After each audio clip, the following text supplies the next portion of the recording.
धैर्य। एक नदी किनारे जामुन का एक विशाल वृक्ष था। उस वृक्ष पर एक बंदर रहता था। जामुन का बड़ा पेड़ सदा हरा भरा रहता था। उस पेड़ पर मोटे मोटे व मीठे मीठे जामुन लगते थे। बंदर इन काले काले मीठे जामुनों को खूब रुचिपूर्वक खाता था। इस प्रकार जामुन के पेड़ पर बंदर बड़े सुख से जीवन बिता रहा था। एक बार तैरते तैरते एक मगरमच्छ उधर आ निकला। वे नीचे गिरे हुए जामुन खाने लगा। बंदर ने ऊपर से आवाज दी, भाई मगरमच्छ, भूख लगी है क्या? लो, मैं और जामुन गिराता हूँ, पेट भरकर खा लो। बंदर ने वृक्ष की डाल को जोर से हिलाया। बहुत से जामुन नीचे गिर पड़े और मगरमच्छ ने जी भरकर खाए। मगरमच्छ को जामुन इतने अच्छे लगे कि वे प्रतिदिन पेड़ के नीचे आने लगा। बंदर भी उसे जी भरकर जामुन खिलाता था। इस प्रकार दोनों में मित्रता हो गई। अब तो बंदर और मगरमच्छ आपस में दुख सुख की भी बातें करने लगे। एक दिन मगरमच्छ ने सोचा, चलो कुछ जामुन अपनी पत्नी के लिए भी ले चलूं। वह इन्हें खाकर कितनी प्रसन्न हो जाएगी। ये सोचकर कुछ जामुन ले जाकर उसने पत्नी को दे दिए। पत्नी ने जामुन खाए और प्रसन्न होकर बोलने लगी, ये मीठे और स्वादिष्ट फल आप कहाँ से लाए हैं? मगरमच्छ ने कहा, प्रिय, नदी के दूसरे किनारे पर मेरा एक मित्र बंदर जामुन के पेड़ पर रहता है। वे सदा इन जामुनों को खाता है, वहीं ये फल मुझे देता है। उसी ने तुम्हारे लिए भी ये मधुर फल दिए हैं। मगरमच्छ की पत्नी दुष्ट स्वभाव की थी। बोली, जो ऐसे मीठे फल प्रतिदिन खाता है, उसका दिल कितना मीठा होगा। मुझे उसका दिल ला कर दो, मैं उसे खाकर ही चैन लूंगी। मगरमच्छ बोला, ये कैसे हो सकता है?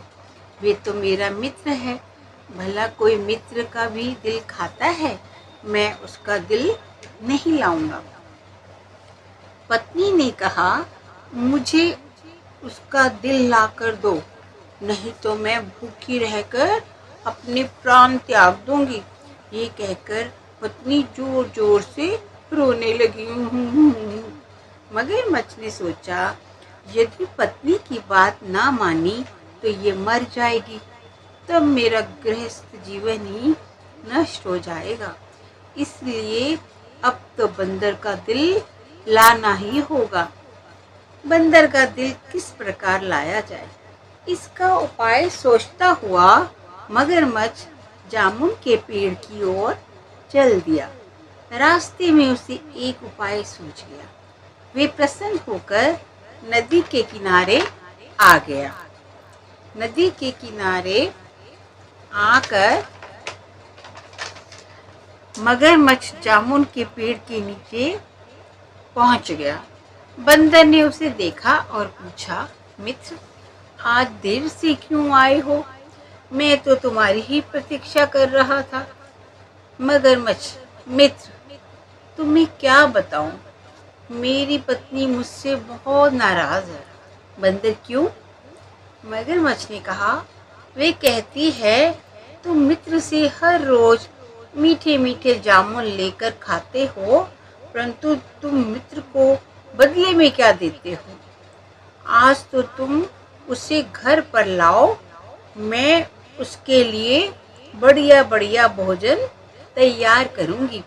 उसके आने से हमारा घर पवित्र हो जाएगा।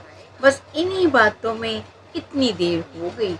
अब तो तुम हमारे घर चलने के लिए तैयार हो जाओ।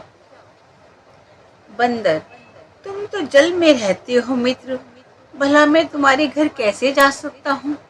मगरमच्छ बोला, मित्र, हम जलचर भी हैं और थलचर भी। हमारा घर एक सुंदर टापू पर है।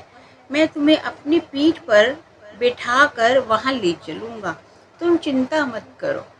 बंदर ने मगरमच्छ पर विश्वास कर लिया और उसके पीठ पर बैठ गया।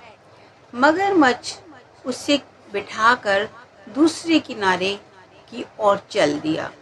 अब किनारे से वे बहुत दूर नदी के बीच में पहुंच गए तो मगरमच्छ ने सोचा, अब तो ये बाहर जा ही नहीं सकता, इसलिए इसे सच्ची बात बता देता हूँ। उसने बंदर से कहा, मित्र, तुम अब अपने भगवान को याद कर लो। तुम्हारा अंतिम समय आ गया है। मेरी पत्नी तुम्हारा दिल खाना चाहती है। मैं उसी के लिए तुम्हें ले जा रहा हूँ। बंदर घबराया नहीं, धैर्यपूर्वक बोला, मित्र, यदि मेरा दिल ही चाहिए था, तुमने पहले क्यों नहीं बताया? मेरा दिल तो उस पेड़ की खोखल में रखा हुआ है। तुम यदि बता देते तो मैं अपना दिल वहीं तुम्हें सौंप देता। मूर्ख मगरमच्छ बोला, तो अभी क्या बिगड़ा है? मैं तुम्हें वापस ले चलता हूँ। तुम वहां जाकर मुझे अपना दिल दे देना। ये कहकर मगरमच्छ बंदर को वापस ले चला। किनारे पर पहुंचते ही बंदर ने छलांग लगाई और पेड़ पर जा बैठा। थोड़ी देर तक प्रतीक्षा करने के बाद मगरमच्छ बोला, मित्र, अपना दिल तो दे दो। बंदर ने कहा, मूर्ख, क्या तू नहीं जानता कि दिल शरीर से अलग नहीं हो सकता? तुम निमंत्रण के बहाने मुझे पत्नी के पास ले जा रहे थे, तो मैंने भी तुम्हें मूर्ख बनाकर अपनी जान बचा ली। आज से तुम्हारी और मेरी मित्रता समाप्त हुई। इतना कहकर बंदर वृक्ष की ऊंची टहनी पर जा बैठा। मगरमच्छ उसको पास बुलाने के लिए मीठी मीठी बातें करता रहा, परंतु बंदर ने उस पर विश्वास नहीं किया। अंत में निराश मगरमच्छ अपने घर लौट गया। धैर्य और सूझबूझ से हर संकट दूर हो सकता है।